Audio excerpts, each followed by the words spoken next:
Uh-oh.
Okay, we'll start with this. It would seem that Claressa Shields is not happy that other female boxers didn't show her movie, her biopic, some love. Claressa stated, "So let's talk about it. A whole biopic about my life and my journey in boxing, but only 2 female champions have said anything about it. But y'all love to call me a hater. These girls been hating on me. That's why I shine so bright. And still, God's always gonna do his big one for me." So in Claressa's mind, unless you're talking about her and groveling at her feet, you must be a hater. Think about the movie's release date. The movie was released on Christmas Day. Surely you can see how some people might have other things on their mind than Claressa's biopic. On Christmas Day? Then there is her demeanor towards her contemporaries, her fellow boxers, and people outside of the boxing world, that Claressa has done very little to endear herself to those individuals. A Twitter user that goes by the name Sal, otherwise known as Mr. Boxing Guru, he reacted to the news by saying maybe because she's a disgusting human being. We should be celebrating you, Claressa, but you're just a mean-spirited, ugly human. Oh, and your fights are boring. That's how some people feel. So if more women boxers, more of Claressa's contemporaries, are not even talking about her movie, I imagine it's because she doesn't have that many friends within the boxing sphere. I'll go as far as saying that some women within the boxing sphere likely distance themselves from Claressa because they just don't want to be involved in the mess that she creates. They're not gonna say it. I imagine there's a lot of people that have a lot of things to say about Claressa that they don't because they just don't want to get all wrapped up in that. It's more trouble than it's worth. So when you become known for how abrasive you are with people inside and outside of boxing, it's no wonder that your biopic doesn't get more attention. You're thinking to yourself, this is just another chapter of Ring IQ having a go at Claressa Shields, but Claressa's the one saying it. Only 2 women boxers are talking about her biopic. Why isn't it getting more attention? She's the one that made that observation. Why indeed. When you spend so much of your time tooting your own horn and singing your own praises, you leave very little room for others to sing them for you. And after a while, they're not going to want to because they're so nauseated from you aggrandizing yourself. Still, a small rabble of individuals has it in their heads that there's really nothing wrong with Claressa's behavior, not realizing no matter how many gold medals you win in the Olympics or vacant titles you pick up in the pros, you're not entitled to adulation. Nobody is. Whenever one of these oddballs tries to pipe up in the comment section of my videos in defense of Claressa, there's nothing written anywhere says that people have to like her. In fact, a lot of people don't. And they tell you why, but you guys choose to ignore it, as does Claressa. I didn't expect her biopic to do very well on that premise. And Mr. Boxing Guru's reaction to Claressa's gripes was not an isolated incident. There were more.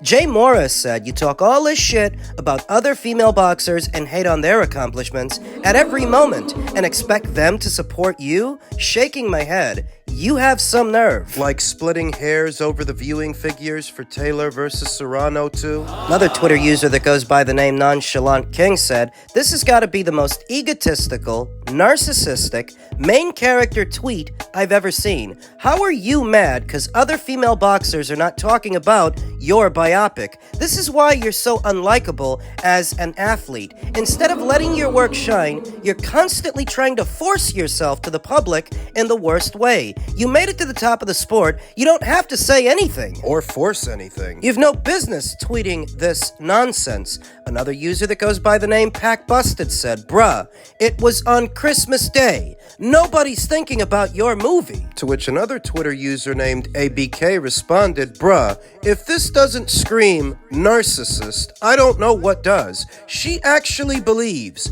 everyone should organize their Christmas around her movie. She's crazy." Shayla Spies said, "You really should delete this tweet. It's showing narcissist and pick-me-girl vibes. Why do you always need validation from others about your greatness?" Jay Fox stated, "Why does it have to be defined as hating because no other female boxer commented or praised the film?" Maybe they just didn't watch it, or maybe they had other things to do. It is Christmas. Huncho Ring Boxing said, "You do realize you're the most hard-to-like person on Twitter. Not even as a boxer, you're the most conceited person. All you do is talk about yourself in the mirror when you are alone. You do it to yourself. Have a reality check." Another user that goes by the name New York Tink Knocker said, "Why are you worried about who is watching the story? Maybe people have other things to do in their lives. The whole world doesn't revolve around you and your movie. You're always triggered by some bullshit.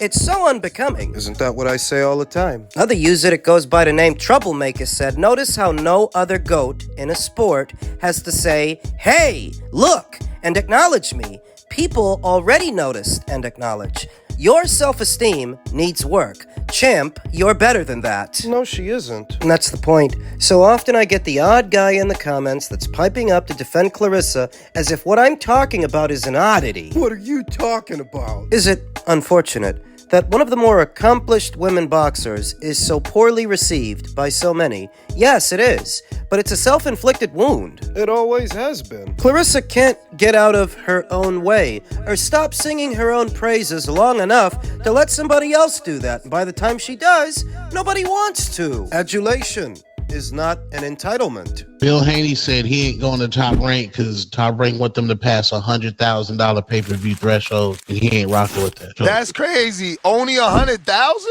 and that's bad. That's low, bro. He said he don't. That's low. Think about it. If you heard that correctly, that means that Tank receives on a Top Rank deal. He would receive hypothetically if you have Frank Martin saying he got $3 off of every back end pay-per-view. We could imagine Tank is getting. You give me a number. I don't even want to exaggerate, but whatever that number is, now you multiply that by 150,000 pay-per-view buys. That's his back-end check. So if all you got to do is pass 100, that's low. I mean, think about it. Gennady did 170 with Lemieux. Ward did 190 with Sergey Kovalev, which means they got to split 90,000 pay-per-view buys. I had caught wind of that recent interview, that soundbite from Bill Haney, why he didn't accept the offer to fight Teofimo Lopez. He said he didn't want to go to Top Rank. The threshold for the pay-per-view, otherwise known as the break-even point, they wanted to sell a minimum of 100,000 pay-per-view buys. In perspective, that's not even a lot. In my recent video, we talked about Bill Haney's comments that are taking aim at some content creators in the YTBC, saying thank you to Zone Boxing for turning up the heat and shutting down the false narratives. Showbiz, Punch Drunk, Knockout Boxing, Southpaw, and others are trying to push with emasculating AI memes, discrediting fighters. 20 years of skills, hard work, and a warrior's mentality got us here, and no fake stories from sideline critics can take that away. This is not a fake story. Bill said this himself. They didn't want to go to Top Rank. They did not accept the offer to fight Teofimo. So often we talk about the dichotomy between promoters, fighters, and their teams, and how the fighters and their teams always wanted to work out to where they make more money, irrespective of their market value. Or the market value of a show, expectations and dollar amounts that simply don't make sense and would be fiscally irresponsible. For the promoter. Devin Haney claims to be a promoter himself, though he doesn't do any actual promoting. After his fight with Ryan Garcia earlier this year, in June, the World Boxing Council ordered the fight between him and his mandatory challenger, Sindor Martin. Nobody was trying to put up any kind of money for that fight. Not Top Rank, not Matchroom, not nobody, because it's not a hot ticket. Devin didn't stake any of his own money to promote that show, but he's the one who claims to be a promoter. And people got mad at Eddie Hearn when he pointed that out, as some were expecting Matchroom to step in and promote the show, but Devin Haney has made no commitment to Matchroom. He is a free agent. He's not a Matchroom fighter, even if he's done business off and on with Matchroom. Matchroom is under no obligation to promote him or his shows. So in a situation where you're under orders to satisfy a mandatory and you don't like what money might be out there via other promoters, why don't you just put up your own, since you think you're worth so goddamn much? Because he ain't stupid. For the kind of money that you're expecting from other people, you would never stake that much of your own money on that show and that fight, because underneath it all, you know it's not worth it. You know you'd lose your money. So what does that mean? Your expectations are too high, and you want too much. More than even you're willing to put up. So he's got this whole situation with Lena Sayed and Young Thug going on. And a lot of people, a lot of content creators have had a lot to say about that. Bill Haney responded saying, "So all you male whores going to keep acting like you've only seen one person crying? Right now, you're broke, and you're the neighborhood whore." I think that's every young athlete's favorite go-to when they've got a little bit of money while they're still making it. Not realizing that the list of athletes that burn through their cash and end up in the gutter is about as long as a receipt from Target. Or CVS. Bill Haney continued, "No chicks, all hard legs in capes with something to say." Welcome to being a public figure, Bill. What did I just say in my previous segment? You're not entitled to adulation or public favor. It's not written anywhere that people have to like you or your son or say nice things about you. Freedom of speech. It's a free country. Like you were free to turn down Top Rank's offer for your son to fight Teofimo Lopez. Let's talk a bit more about that. 100,000 pay-per-view buys. That was the threshold. That's really not a lot. So when you walk away, it's either because you don't think the pay-per-view is going to sell that well, That's not good. or because you don't like your son's chances in the fight. That's not good either. One of the earmarks of this postmodern generation of fighters is they always seem to want more than they're worth. And yes, We're talking about money. We're not talking about spiritual currency, but actual currency. Not intrinsic value. marquee value. Devin Haney is a fighter who's been able to make millions upon millions of dollars, not because he's good for it, Not because he generates it. but because when DAZN broke into America, they were throwing money all over the place, trying to draw American talent to their platform. He was one of the beneficiaries of that effort, and based on that, he set his asking price moving forward, though the situation has changed. You're not signed to Matchroom anymore. You want to be a free agent? Go be free. So why should me and you care about promoters being more fiscally responsible with what they guarantee a fighter? How is that our problem? It becomes our problem when a fight like Haney versus Prograis ends up as a pay-per-view, not because it should be, but because Devin wants a lot of money. A lot of money he's really not good for. That's when it becomes our problem. Becomes a problem when the Haneys think they're too good for $2.4 million at Top Rank, and the threshold is just 100,000 pay-per-view buys. That's all you gotta sell. It's a problem. And I didn't even believe it from Teofimo Lopez, not him by himself. It's when confirmation came down from Bob Arum that these offers did go out. This offer was made. And Bill Haney confirmed they rejected it. He fancies himself as a bit of a wordsmith, a fast talker. You ain't that fast. You let the cat out of the bag that if we're not getting a Haney versus Lopez fight, it's because you don't want to fight under the Top Rank banner. But why should that be a problem? You fought George Kambosos under the Top Rank banner 2 times. You fought Vasyl Lomachenko under the Top Rank banner. Why can't you fight Teofimo? Why should that be a problem? This fight's been a hot-button topic off and on for at least the last 4 or 5 years, I want to say. Teofimo and Devin circling each other, reigning as champions, parallel to one another in the same divisions, at 135, at 140. I've always favored Devin to win that fight. Stylistically, I think it's a nightmare scenario for Teofimo Lopez, but what I think doesn't matter if there is no fight. And if there's no fight, we know who to blame. So in Devin Haney, what you have is a fighter who wants to make millions and millions of dollars every time he gets out there, but he can't be liable for 100,000 pay-per-view buys. Basically. You don't want to be on the hook for that. And I told you, the only way you walk away from a situation Crawford. like this one, it's got to be for one of 2 reasons.